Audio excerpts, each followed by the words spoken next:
जय योगेश्वर। मैं रीना सिंह श्रीमद् भगवत गीता के 12वें अध्याय में भगवान के द्वारा वर्णित धर्मामृतम के 36 गुणों में 7वां गुण क्षमी का दूसरा भाग के बारे में बताने जा रही हूँ।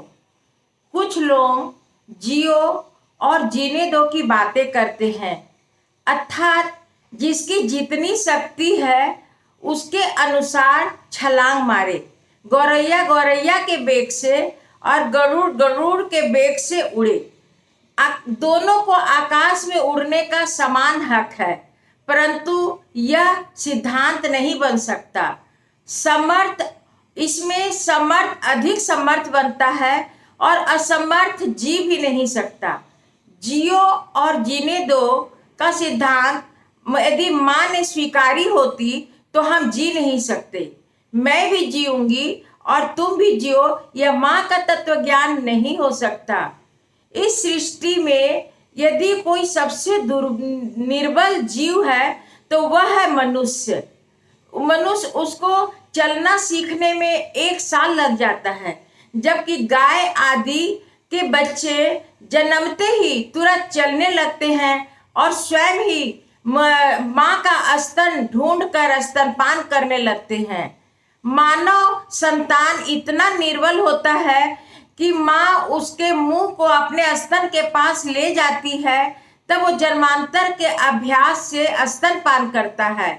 परंतु गाय को अपने स्तन के पास नहीं ले जाना पड़ता। मानव इतना दुर्बल है कि उसमें जीने दो के सिद्धांत तत्व ज्ञान से वह जी नहीं सकता। एक ग्रेजुएट सुशिक्षित युवती प्रसूति गृह में एक बच्चा को जन्म दी। वह रात को सो रही थी तो बच्चा उठ गया और रोने लगा। नर्स ने आकर युवती को जगाया और बोला, तुम्हारा बच्चा रो रहा है, इसे संभालो। तो युवती ने जवाब दिया, लिव एंड लेट लिव। इसे यह भी खुद भी सोए और मुझे भी सोने दे। यह रोता है तो रोए। ऐसे में उस बच्चे की क्या स्थिति होगी। इस प्रकार जियो और जीने दो का सिद्धांत तत्व ज्ञान जन्मजात मानव संतान के ऊपर नहीं जी सकता है। तो मानव संतान नहीं जी सकता है। तो यहाँ पर समर्थ असमर्थ को समर्थ बनावे, यह तत्व ज्ञान ही स्वीकारना पड़ेगा। दुर्गुणी को सद्गुणी और असंस्कारी को संस्कारी बनाने के लिए सहनशील होना चाहिए। ऐसा सहनशील व्यक्ति ही क्षमी कहलाता है। उन्नत स्थिति पर पहुंचे हुए जीव को संसार के व्यवहार क्षुद्र लगते होंगे और लोग उन्हें अपने गरज से नापते होंगे, लेकिन फिर भी उन्हें सहनशील बनना पड़ेगा। एक बार एक स्कॉलर प्रोफेसर रिसर्च के स्कॉलर प्रोफेसर साहब ने दादाजी के पास आए। चर्चा होने पर उन्होंने कहा कि ये ब्राह्मण नवदंपति को आशीर्वाद देते हैं कि तुम्हारा संसार गृहस्थी वशिष्ठ अरुंधति जैसा हो, परंतु वशिष्ठ अरुंधति का संसार सुखी नहीं था।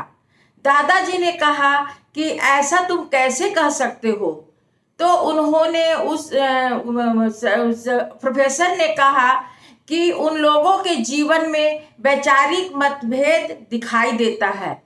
दादाजी ने कहा कि अनेक स्थानों में हमें ऐसा लगता है कि अमुक विषय पर उनके विचार भिन्न हैं, परंतु उनमें वैचारिक मतभेद था और इसलिए वे सुखी नहीं थे। ऐसा आप कैसे कह सकते हैं। वे दोनों हम लोगों को समझाने के लिए भी वैचारिक मतभेद उनमें हम लोगों को समझाने के लिए होते होंगे। वशिष्ठ एक विचार कहते हैं तो अरुंधति दूसरा विचार प्रस्तुत करती है और वशिष्ठ फिर उसे समझाते हैं। इस प्रकार दोनों मिल करके हमको समझाते हैं। इसे ही ज्ञान कहते हैं। ज्ञान संघर्ष से ही ज्ञान मिलता है। कहने का तात्पर्य यह है कि उन्नत जीव को हम लोग अपने गज से नापते हैं।